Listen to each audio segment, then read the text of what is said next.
মহারাজ, আমি ঘোষণা শুনে এসেছি। মহারাজ, আমি রাজি।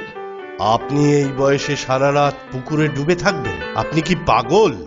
না না না মহারাজ, আমি পাগল নই, পাগল নই।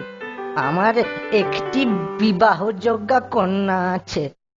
যদি পুরস্কারের টাকাটা পাই তাহলে তার বিয়ের ব্যবস্থা করতে পারি মহারাজ। ঠিক আছে, চেষ্টা করুন। এই সকলে সাক্ষী রইলেন। এই আমি আকণ্ঠ ডুবে থাকছি। প্রহরী ওর দিকে নজর রাখবে। টাকার দরকারে মানুষকে এমনই পাগল হতে হয়। ভগবান রক্ষা করুন, ভগবান।